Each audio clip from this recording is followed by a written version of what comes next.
여기 잘 시간인데도 눈이 말똥말똥한 아이가 있습니다. 아마 여러분 집에서도 비슷한 일이 벌어지고 있을 텐데요.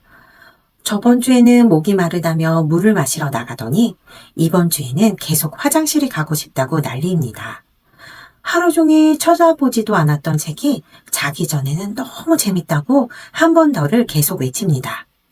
이거 정말일까요? 솔직히 헷갈리실 거예요. 그래서 오늘은 2살 이후 아이들이 잘 시간이 되면 왜 갑자기 이러한 행동을 하는지, 그리고 엄마는 어떤 마음으로 이 시기를 보내면 좋을지 알려드리고자 합니다. 이 영상을 끝까지 보시면, 아, 그래서 그랬구나. 그리고 그럼 나는 어떻게 해야 할까? 하는 부분에 분명히 도움이 되실 겁니다.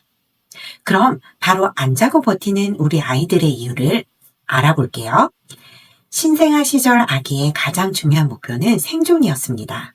그런데 돌이 지나면서 아이 안에는 아주 중요한 변화가 생겨요.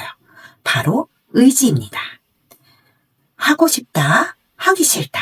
이런 마음이 굉장히 강해집니다. 문제는 의지는 강해졌는데 스스로를 조절하는 능력은 아직 부족하다는 거죠. 정신과 의사인 다니엘 시겔은 아이의 두뇌는 스스로 배운다 해서 아이들은 감정을 느끼는 뇌가 먼저 발달하고 그것을 조절하는 능력은 훨씬 나중에 발달한다고 설명합니다.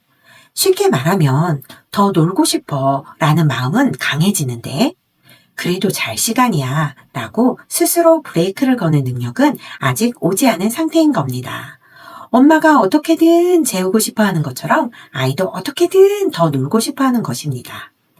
아이에게 세상은 우리가 생각하는 것보다 훨씬 재미있습니다. 아이들은 하루 종일 세상을 탐험하는 모험가예요. 컵 하나가 떨어져도 신기하고 엄마가 웃는 것도 신기하고 새가 날아가는 것도 신기합니다. 즉 아이의 뇌는 하루 종일 흥분되어 있는 거죠. 그러니 아이 입장에서 잠은 어른이 생각하는 드디어 쉰다. 이것보다는 벌써 끝이야? 안 돼! 에 가까운 것입니다. 그리고 2살 전후의 아이들에게는 또 하나의 변화가 있습니다. 바로 엄마라는 존재입니다. 예전에는 엄마가 생존을 위해 반드시 필요한 존재였다면 이제는 가장 좋아하는 사람이 됩니다. 생각해 보세요. 하루 종일 바빴던 엄마가 드디어 내 옆에 있습니다. 휴대폰도 안 보고 오롯이 나와 함께 있어요. 그래서 일부 아이들은 이 시간에 마음이 더 신나집니다. 물론 모든 잠 거부가 의지와 애착 때문은 아닙니다. 배가 고플 수도 있고 낮잠의 영향일 수도 있고 과하게 피곤한 상태일 수도 있습니다. 하지만 적어도 이 나이대의 아이들에게는 이대로 쭉 엄마랑 놀고 싶어 라는 마음이 숨어있는 경우가 많습니다. 하지만 아이가 하고 싶은 대로 다 해줘야 할까요? 그건 아닙니다.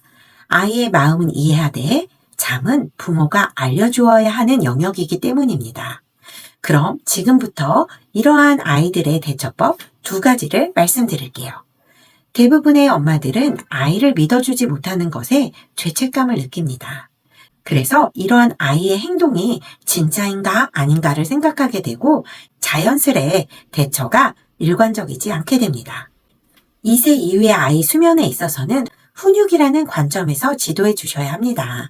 다른 집 또는 전문가가 말하는 기준이 아닌 우리 집의 규칙을 정하고 아이에게도 알려주는 겁니다. 어느 집에서는 잠자기 30분 전에 물을 마시는 것과 화장실 가는 것은 끝내야 하는 거야 라고 알려주고 물 또는 화장실에 가고 싶어 하는 것에 단호하게 안 된다라고 할 수 있고 어느 집에서는 한 번은 아이를 믿어주고 허용해줍니다. 하지만 그 이후에는 쉬가 마려운 것처럼 느껴지는구나. 하지만 엄마를 믿어. 안 하고도 잘 수 있어. 이렇게 그렇구나와 안돼가 동시에 존재할 수 있습니다. 어찌되었든 설명을 길게 하지 말고 정하신 규칙을 반복적으로 알려주는 겁니다. 그리고 그렇게 정한 규칙은 아이와의 협상으로 번복하지 않는 것이 핵심입니다. 그리고 2번째, 아이들에게 잠드는 것은 배워야 하는 기술입니다. 어른은 피곤하면 자연스럽게 긴장을 낮추고 잠에 들어가지만 아이들은 그렇지 않습니다. 몸은 피곤해도 흥분은 아직 남아있거든요. 거기에 의지까지. 흥분과 긴장에서 진정과 이완으로 넘어가도록 돕는 가장 강력한 도구가 잘 아시는 수면의식 또는 수면 루틴입니다. 수면 루틴 연구로 유명한 소아수면학자 조지 마인텔은 일관된 루틴이 인면에 있어서 아이와 부모의 모두의 스트레스도 줄여준다고 이야기합니다. 매일 비슷한 시간, 비슷한 순서로 하루를 마무리하는 경험. 이 반복이 아이의 뇌에게 이제 긴장을 풀고 잘 시간이구나 라는 신호를 보내게 되고 그렇게 잠은 조금씩 도착하게 됩니다. 오늘의 이야기를 정리하자면 아이가 안 자는 건 의지가 생겼기 때문이고 잠드는 능력이 부족하기 때문입니다. 하지만 아이를 이해한다고 해서 엄마가 안 힘든 것은 아니에요. 하루 종일 가장 피곤한 밤, 엄마도 쉬어야 합니다. 그래서 저는 참으라는 말이나 독하게 버티라는 말을 좋아하지 않습니다. 육아는 잠깐 버티는 경기가 아니라 몇 년을 가는 마라톤이기 때문입니다. 그래서 훈육의 기준은 엄마가 지속할 수 있는 방법이어야 합니다. 내 몸과 마음이 괴롭다면 그 방법은 오래가지 않습니다. 오늘 밤에도 아이가 안 자려고 할 수 있습니다. 그럴 때마다 이렇게 생각해 주세요. 우리 아이에게는 의지란 것이 생겼구나. 잠드는 법을 계속 알려줘야 하는구나 라고. 이 시간을 통해서 아이도 성장하는 중이고 엄마도 기준을 고민하며 성장하는 중입니다. 그렇게 우리 가족에 꼭 맞는 잠자리의 기준을 세우시고 아이와 함께 행복한 밤이 되셨으면 합니다.